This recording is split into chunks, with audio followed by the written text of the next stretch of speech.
ujaran-ujaran dalam analisis bahasa. Kalau menurut Osgood dan Sebeok, beliau mengatakan bahwa psikolinguistik itu membuat kode dan memahami kode. Lalu menurut Eamon Beck pada buku Tarigan tahun 1985 halaman 3, psikolinguistik itu merupakan disiplin ilmu yang mempelajari bagaimana bahasa yang digunakan oleh seorang itu berfokus pada pola pikirnya. Lalu menurut Lamarck dalam buku Masuk Katedra tahun 1950 halaman 12, psikolinguistik itu merupakan tinggalan linguistik yang mengalami psikologis atas kedua aspek itu, yaitu misalnya seseorang dalam kondisi marah akan sangat berbeda dengan seseorang yang sedang bahagia atau kecewa. Lalu saya itu Dierbol, psikolinguistik dalam pengertian luas berarti membicarakan hubungan antara pesan-pesan dan sifat-sifat kemandirian manusia. Dalam bukunya Masuk Katedra tahun 1950 halaman 12. Selanjutnya menurut Paul Price, psikolinguistik adalah telaah tentang hubungan antara kebutuhan untuk berekspresi dan berkomunikasi. Dari beberapa pengertian menurut para ahli dapat disimpulkan bahwasanya psikolinguistik merupakan suatu disiplin ilmu interdisipliner, yakni disiplin psikologi, ilmu jiwa, dan linguistik, ilmu bahasa, yang mempelajari bagaimana seseorang itu menghasilkan atau memproses bahasa secara ekspresif dan bagaimana seseorang itu memahami suatu bahasa secara reseptif. Psikolinguistik itu ada sejarahnya teman-teman. Pada tahun 1950 itu di awal mulanya gagasan psikolinguistik dimulai oleh George Peele dan Charles Osgood. Lalu berjalan mulai tahun 1941, 1943, 1944, 55, 56 sampai pada tahun 1965.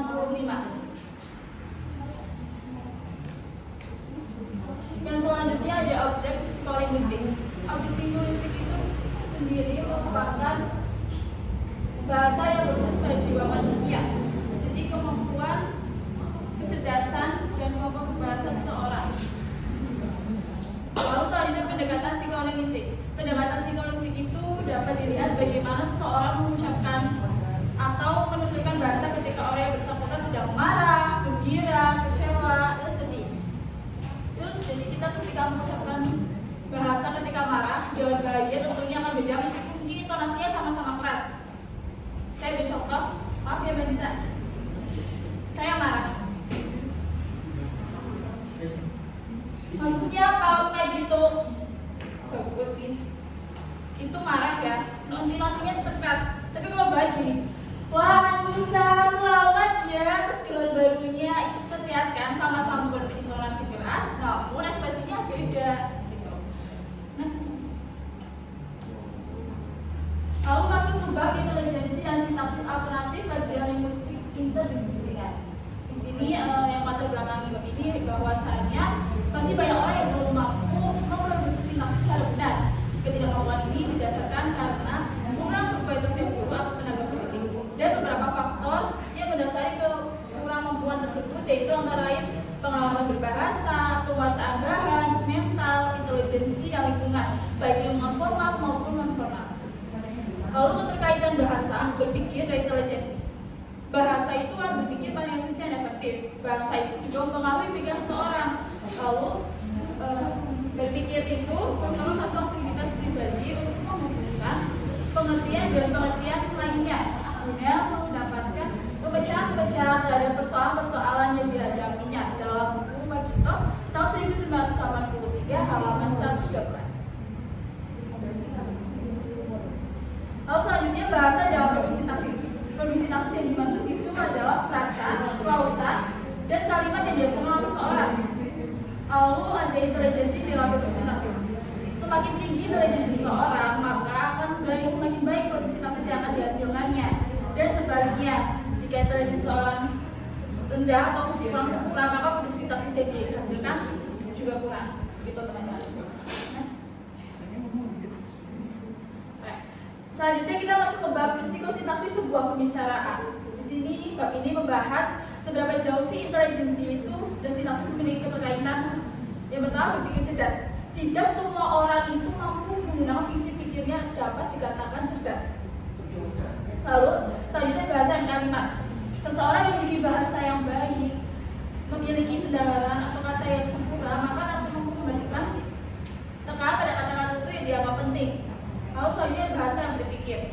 Bahasa juga merupakan cerminan seseorang dengan pola pikirnya. Selanjutnya masuk ke psikologi kalimat. Dalam bab ini kita bahas apakah peristiwa tersebut yang berkaitan dengan gangguan berbahasa, adakah faktor kejiwaan tertentu yang melatar belakangi hal tersebut. Yang pertama, pengertian fungsi bahasa. Fungsi bahasa itu sebagai alat komunikasi dan bahasa untuk berpikir. Lalu psikologi kalimat terdapat 3 macam: kalimat berputar-putar, kalimat gramatikal, dan kalimat tidak gramatikal, dan kalimat-kalimat menyakitkan hati. Di sini yang pertama kalimat berputar-putar, alias berbelit-belit, diulang-ulang. Itu iya itu diulang-ulang sehingga lawan itu kata lawan pembicaranya pun sudah mudah. Lalu yang kedua kalimat tidak gramatikal atau tidak sesuai atau rancu. Contohnya begini, para siswa-siswa sedang mengerjakan ujian lisan. Para siswa-siswa, sedangkan para saja sudah mewakili siswa-siswa. Berarti lebih baiknya kan menggunakan salah satunya. Bisa siswa-siswa sedang mengerjakan ujian lisan atau para siswa sedang mengerjakan ujian lisan. Begitu. Lalu selanjutnya ada kalimat yang menyakitkan hati. Kalau menyakitkan hati itu intinya tersinggung, menyakitkan hati, membuat orang yang mendengarkan itu sakit hati, tersinggung, tersindir, begitu. Lalu selanjutnya ada perkembangan bahasa. Nah, di perkembangan bahasa ini ada 4 faktor yang mengaruhi seseorang untuk berkembang bahasanya, yaitu ada pertama ada pemahaman, pengembangan, penyusunan, dan ucapan. Dalam faktor yang pertama, yang pengembangan itu, di sini seorang itu mulai kita dari bayi mungkin kecil kita memahami bahasa pertama kita, yaitu bahasa apa teman-teman? Ibu. Ya betul, bahasa ibu. Bahasa ibu bahasa pertama yang akan kita pahami, gitu. Lalu dikembangkan selama kita berkembang, umur kita bertambah, pasti banyak kosakata-kosakata yang kita dapat dari kita melihat cara orang itu bicara, kosakatanya. Lalu kita dewasa, semakin dewasa kita mulai mampu menyusun kata-kata, mau menyusun kosakata-kosakata yang telah kita dapatkan. Lalu selanjutnya kita ucapkan kosakata-kosakata itu sudah mulai sederhana. Oke, selanjutnya kita masuk ke isma-isma yang mempengaruhi pemerolehan bahasa. Jadi kita pasti bertanya-tanya kan, asal mula bahasa itu dari mana sih? Kalau kita kaitkan dengan mata pelajaran sejarah, kita kan berawal kita mungkin katanya konon katanya solusinya kita dari kera ya. Kan kera bahasanya kayak gitu kan, nggak mungkin dong. Nah, maka dari itu dalam buku ini bahwasanya asal mula bahasa manusia itu bahasa Adam dan Hawa. Lalu selanjutnya ada pemerolehan bahasa manusia. Ada 3 pandangan teman-teman, 3 pandangan pemerolehan bahasa manusia. Yang pertama ada pandangan strukturalisme atau behaviorisme. Lalu selanjutnya ada pandangan metalisme, dan yang ketiga pandangan kognitivisme. Di mana yang pertama pandangan strukturalisme ini berarti dari sebuah faktor latihan, dari terus-menerus gitu teman-teman. Kalau saya pandangan metalisme berarti dari kognitivisme itu berdasarkan tingkat kognitif manusia gitu. Lalu kita masuk ke hubungan bahasa dengan otak atau pikiran. Jadi kita tuh punya 2 sisi otak ya, kanan kiri. Fungsi otak manusia itu sebagai kompetensi atau performance, berpikir kreatif dan berpikir kritis. Lalu hubungan bahasa dengan otak yaitu bahwasanya bahasa, fungsi kognitif bahasa itu sebagai alat berpikir. Selanjutnya ada beberapa penyebab kesesatan dalam penalaran atau berpikir. Di sini yang pertama ada ketidaksamaan dalam menentukan arti kata atau kalimat. Lalu kedua ada perubahan tekanan pada suku kata atau aksen suatu kata. Lalu yang ketiga ada ekuivok. Dan yang terakhir ada hubungan otak dan kemampuan bicara. Hubungan berpikir intelijensi, penalaran, dan berbicara. Dan jadi kita ngomong intelijensi itu mungkin teman-teman belum paham ya. Pasti intelijensi. Jadi intelijensi itu sesuatu untuk mengetahui kemampuan seseorang untuk berpikir. Nah, pikiran itu hasil dari kita berpikir, teman-teman. Nah, yang pertama berpikir, yang proses berpikir itu ada 3 tahap. Yang pertama kita ada tahap the problem of fact difficulty. Lalu yang kedua ada tahap statement of the problem. Yang ketiga ada tahap the development of the situation. Kita masuk ke tahap yang pertama. Tahap pertama itu manusia akan berpikir, akan mencari tahu apa yang menjadi masalahnya. Itu akan menggali, akan cari tahu apa sih yang jadi sumber masalah aku ini gitu. Pasti akan berpikir seperti itu pada tahap pertama. Lalu tahap kedua, tahap the statement of the problem. Di sini manusia itu berpikir semakin memikirkan apa yang menjadi masalahnya, lalu berusaha untuk menggali lebih dalam lagi gitu. Lalu yang ketiga ada tahap the development of positive situation. Di sini manusia itu akan mengkait-kaitkan, akan menghubung-hubungkan situasinya, apa yang menjadi masalahnya, apakah A atau apakah B gitu. Lalu selanjutnya ada intelijensi. Kita pasti balik bahwa intelijensi itu memang kemampuan berpikir seseorang. Intelijensi ini juga bermanfaat teman-teman. Kalian pasti tentunya pernah mengikuti tes IQ ya, SMP atau SD gitu. Yeah. Di SD kan berarti kita buat masuk SMP. Di SMP atau di SMA, maaf. Kalau di SMP kan kita berarti untuk masuk ke SMA atau SMK ya. Kita pasti bertanya kepada guru PK kita bahwa lupa kita bisa cocoknya masuk ke jurusan apa ya, IPA, IPS, bahasa, kecantikan, mesin, radio, dan lain-lain. Lalu ketika kita SMA, kita juga memanfaatkan IQ ini juga untuk masuk ke perguruan tinggi. Apa kita akan masuk ke Sosum ataupun Saintek baiknya gitu.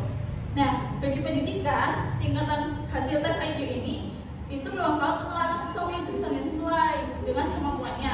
Lalu yang kedua, dalam bidang pekerjaan atau jabatan, tes IQ ini juga bermanfaat untuk memilih pegawai yang kecakapan dan itu sesuai dengan kecakapannya. Kayak misal orang ini tuh sesuai di bidang marketing, dia ditaruh di bidang marketing, jadi ditaruh di bagian admin gitu. Lalu yang ketiga, bagi psikiater, tes ini tuh bermanfaat untuk mengadakan penelitian dari kelainan psikis pasiennya. Next. Lalu kita masuk ke bab kemampuan berpikir, intelijensi, penalaran, dan berbicara. Di sini ada 5 bentuk dan jenis penalaran. Yang pertama ada penalaran kuasilogis, yang kedua ada penalaran kuasilogis ketidaksesuaian, yang ketiga ada penalaran analogi, yang keempat ada penalaran generalisasi, dan yang kelima ada penalaran kausal. Di sini kuasilogis itu berarti hakikatnya sama dengan logika. Lalu penalaran kuasilogis ketidaksesuaian berarti ada 2 pernyataan yang harus dipilih salah satunya. Dan yang ketiga ada penalaran analogi. Di sini sifat objek yang sudah diketahui, ada yang juga sifat objek yang belum diketahui. Lalu ada penalaran generalisasi atau secara. Selanjutnya ada penalaran kausal, pernyataan dan kondisi tertentu. Lalu kita masuk ke berbicara. Tentu berbicara, bagaimana berbicara, situasi berbicara, serta prinsip berbicara. Berbicara itu adalah alat komunikasi. Lalu selanjutnya bentuk berbicara. Bentuk berbicara di sini saya mendapatkan 4 bentuk yang saya kok. Ada bentuk informasi, persuasif, argumentatif, dan narasi. Yang pertama itu bentuk berbicara informasi. Contohnya berita di radio, berita di televisi. Jadi sifatnya itu menonton teman-teman. Lalu yang persuasif, bentuk persuasif ini artinya memengaruhi atau merayu, seperti sales ke customer-customernya. Lalu yang ketiga ada bentuk argumentasi. Bentuk argumentasi ini berarti pendapat, opini yang dilandaskan berapa fakta. Lalu yang keempat ada bentuk narasi. Narasi ini berarti cerita. Jadi itu kita dongeng, membaca cerita-cerita rakyat gitu teman-teman. Terus lalu selanjutnya dari ragam berbicara. Ragam berbicara ini ada 2. Yang pertama monolog dan dialog. Monolog berarti bisa berbicara satu arah. Kayak saya di sini di depan, saya di sini berdiri di sini, itu contohnya monolog. Ternyata kita belum ada feedback, belum ada tanya jawab gitu, itu monolog. Pidato, terus ceramah itu monolog ya teman-teman. Lalu yang kedua itu ada ragam berbicara, dialog. Dialog itu berarti 2 arah. Ada lawan bicaranya, gitu. Wawancara, observasi, podcast gitu itu juga masuk ke ragam berbicara, dialog. Lalu situasi berbicara. Situasi berbicara ada 3, situasi formal, informal, non formal. Lalu yang keempat ada prinsip berbicara. Jadi ketika kita berbicara tentunya pasti ada tata keramanya. Apalagi kita sebagai orang Jawa, di mana Jawa juga punya tata krama dalam berbahasa. Ngomong halus, kromo, krominggil. Dan kita juga dalam bahasa Indonesia harus melihat caranya, apakah lonceng itu sepantaran atau lebih tua atau lebih muda. Jadi penggunaan bahasanya berbeda begitu. Masuk ke bab hubungan kemampuan berpikir, berbahasa, dan kemampuan berbicara argumentatif. Tentunya kita sebagai orang bahasa Indonesia tahu yang maksud yang berbahasa itu ada apa saja teman-teman? Menyimak, menulis, membaca, berbicara.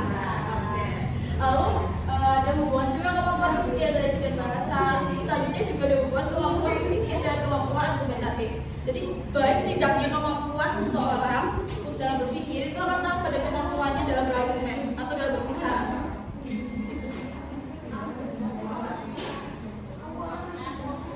Kita masuk ke bab perkembangan bahasa. Akuisisi perkembangan bahasa. Jadi perkembangan bahasa setiap manusia itu memiliki tahapan-tahapan tertentu untuk mendapatkan bahasa.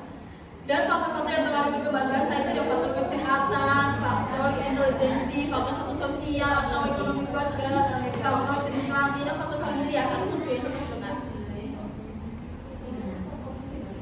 Selanjutnya juga ada makna, ini masuk bab terakhir ya teman-teman. Kita masuk ke bab makna gangguan berbahasa pada manusia. Gangguan berbicara yang biasanya disebut dengan afasia. Afasia ini berarti gangguan berbicara, berkomunikasi yang disebabkan karena kerusakan pada otak. Jadi beberapa penyakit itu bisa disebabkan juga karena otak bagian kanan atau otak bagian kiri bawah, kanan atas, kiri atas itu perlu ada luka bisa masuk ke gangguan berbicara. Lalu afasia dibagi menjadi dua, ada afasia motorik dan afasia sensorik.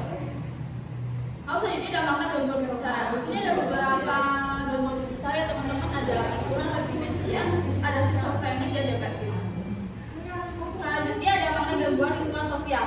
Jadi ketika kita punya kekurangan berbicara atau mungkin kalau anak kecil itu suka kayak speech delay, ngomongnya terlambat, padahal teman-teman sebayanya sudah bisa berbicara, pasti akan mau dibully ya, lebih sering dibilang, kok anaknya udah 5 tahun belum bisa ngomong, kok anaknya udah musik belum bisa ngomong. Itu akan terasingkan teman-teman dalam lingkungannya, atau mohon maaf yang baru mungkin sih bukan terkecilkan diri, cuma kayak kurang dihargai karena kalau kita ketemu itu pasti kita harus tahu cara bahasanya, mungkin dengan bahasa ya pakai bahasa tulis itu loh ya, pakai bahasa isyarat teman-teman gitu untuk orang tuli, orang dulu itu mesti punya tempat spesial di masyarakat. Nah udah di akhir slide, mungkin dari teman-teman ada yang Nama saya Arvina Rianita Merli dengan NIM 220104052.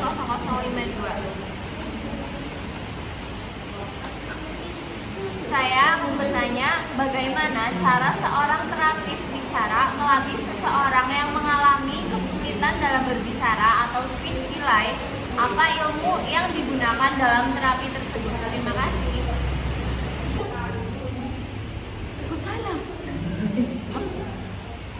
Baik, maaf saya ulangi ya Mbak Sabrina. Perkenalkan, nama saya Hesa Cita Mulia dengan NIM 59 akan bertanya kepada Mbak Sabrina tentang yang tadi disebutkan bahwa semakin tinggi intelijensi seseorang, semakin sempurna produk sintaksis yang dihasilkannya. Bagaimana konsep ini dijelaskan dalam kasus anak-anak atau orang dengan gangguan kognitif? Perkenalkan, nama saya Azhar Subhana Prameswari dengan nilai 28 bertanya. Tadi kan ada 3 pandangan mengenai pemorokan bahasa. Ada behaviorisme, metanisme, dan kognitivisme. Terus pertanyaan saya itu, bagaimana ketika pandangan ketiga itu dapat saling melengkapi dalam memberikan pemahaman yang lebih komprehensif tentang pemorokan bahasa, dan melihat pada situasi atau zaman sekarang itu konteks perkembangan teknologi dan media sosial semakin pesat. Jadi bagaimana cara pandang kita terhadap pemerolehan bahasa dapat berubah? Terima kasih. Baik, terima kasih atas pertanyaan dari teman-teman. Sehingga saya menjawab pertanyaan yang pertama itu dari Mbak Arvina Rianita Merli. Ini Mbak Vina bertanya, ilmu apa sih yang digunakan oleh terapis bicara dalam melayani orang, ya supaya sebelum jadinya caranya lancar jadi lancar. Jadi ilmu yang dilakukan itu ada yang pertama ilmu bahasa, di mana terapis itu melatih bahasa secara efektif atau pemahaman dan bahasa ekspresif pengucapan. Lalu ada juga ilmu yang dilakukan yang kedua ada ilmu bicara. Jadi terapis itu melatih artikulasi pasiennya. Lalu yang ketiga ada ilmu suara. Jadi ilmu suara berarti bahwa terapis itu melatih nada, volume, dan kualitas suara pasiennya. Jadi pasiennya apakah suaranya keras, kecil, sedang. Lalu ada juga ilmu komunikasi. Jadi terapis itu berkomunikasi dengan pasiennya itu melatih kemampuan berkomunikasi dengan orang lain. Jadi mungkin pasiennya dengan terapisnya, nanti besoknya pasiennya dengan terapis yang lain atau mungkin dengan keluarganya gitu. Ini juga bisa dilihat ya perkembangan bahasanya apakah sudah perkembangan bicaranya itu apakah sudah bagus atau belum gitu. Lalu juga ada ilmu menelan. Jadi terapis itu mengajarkan kemampuan menelan pasiennya. Atau masih ada ditanyakan lagi? Sudah cukup jelas, terima kasih Mbak Sandra. Lalu selanjutnya pertanyaan dari Mbak Zara ya. Mbak Zara bertanya, bagaimana sih ketiga pandangan yaitu behaviorisme, kognitivisme, dan mentalisme itu saling melengkapi dan memberikan pemahaman yang lebih komprehensif tentang pengolahan bahasa. Dan dalam konteks perkembangan teknologi dan media sosial, bagaimana cara pandang kita terhadap pengolahan bahasa yang berubah? Baik, izinkan saya menjawab sepengetahuan saya yang berdasarkan saya menjawab bahwa tiga elemen tersebut, tiga pandangan tersebut itu saling berkaitan, saling melengkapi. Di mana strukturalisme itu faktornya itu latihan yang terus menerus atau kontinu. Yang kedua itu bahwa saya pada mentalisme itu faktor keturunan. Dan yang ketiga itu pada kognitivisme, kemampuan kognitif seseorang. Jadi itu saling berkaitan, Mbak Azhara. Dan perolehan bahasa secara komprehensif, bahasa dapat saling melengkapi memberikan pemahaman yang lebih komprehensif tentang perkembangan bahasa gitu. Lalu kaitannya dengan teknologi dan media sosial, bahwasanya kita hidup di era yang penuh dengan pakai teknologi melalui media sosial. Apalagi mungkin sering kita jumpai postingan-postingan quotes yang ada di media sosial kan penggunaan bahasa-bahasa yang mungkin sulit dimengerti. Apalagi kita sebagai generasi Z banyak menciptakan bahasa-bahasa yang di luar nalar dan bahasa-bahasa yang kurang mungkin untuk orang awam itu kurang dikuasai ya gitu. Sebetulnya itu kita bisa bijak dalam menggunakan bahasa Indonesia teman-teman. Apalagi sebagai mahasiswa pendidikan bahasa dasar Indonesia harusnya kita mampu menggunakan bahasa Indonesia dengan bijak, dengan baik dalam bersosialisasi, baik secara langsung maupun dalam bermedia sosial gitu. Bijak juga dalam menggunakan teknologi, apalagi juga dalam berkomentar. Tadi juga saya sudah singgung ya bahwasanya kita memiliki beberapa kalimat yang mungkin salah satunya kalimat yang menyakitkan hati. Dalam berkomentar itu kita juga harus disaring gitu bahasanya. Ya boleh lah kita nggak suka sama seseorang, tapi kalau udah berkomentar jangan terlalu nyakit, jangan terlalu bikin sakit hati gitu. Maka gunakanlah bahasa yang baik saat berkomentar di media sosial. Itu juga termasuk bijaksana dalam menggunakan bahasa Indonesia yang baik dan benar. Lalu mungkin kurang lebih seperti itu Mbak Zahra. Terima kasih. Ya, masih juga Mbak Zahra pertanyaannya. Lalu selanjutnya pertanyaan dari Mbak Resa Cita. Di mana Mbak Resa bertanya, disebutkan bahwa semakin tinggi derajat seseorang, semakin sempurna produksi taksis yang dihasilkannya. Bagaimana konsepnya dijelaskan dalam kasus anak-anak atau orang dengan gangguan kognitif? Di sini saya akan menjawab bahwasanya ada beberapa pengaruh ya. Yang pertama itu bukan anak. Pengaruhnya itu ada perkembangan bahasa. Jadi apakah anak itu sering distimulasi bahasanya oleh orang tuanya atau tidak, itu juga mempengaruhi. Lalu adanya keterbatasan kemampuan kognitif anak tersebut gitu. Dan pengaruh lingkungannya, apakah pengaruh lingkungan itu lingkungannya sehat atau enggak? Kan kalau lingkungan sehat itu pasti kita menggunakan bahasa yang baik ya. Untuk contoh, apalagi kita anak-anak gitu, pasti kita suka Lalu untuk orang-orang dengan gangguan kognitif itu pengaruhnya itu yang pertama ada yang keterbatasan kemampuan kognitif juga Mbak Isa. Jadi saya lagi bahwasanya tingkat kognitif orang itu berbeda-beda, intelijensi orang itu berbeda-beda. Dan yang kedua itu penggunaan strategi kompensasi. Di sini mereka dalam penggunaan kalimat sederhana mungkin yang mereka pahami, yang mereka mudah untuk diucapkan. Selanjutnya itu ada pengaruh terapi dan intervensi. Ya sama seperti pertanyaannya Mbak Alvina, dengan orang yang gangguan bicaranya kurang normal, maka juga bisa kita lakukan terapi. Jadi kalau begitu jawabannya. Ya, terima kasih. Baik, terima kasih atas perhatiannya teman-teman semuanya, dan terima kasih juga bagi yang sudah bertanya. Semoga puas dengan jawaban yang sudah saya jawab.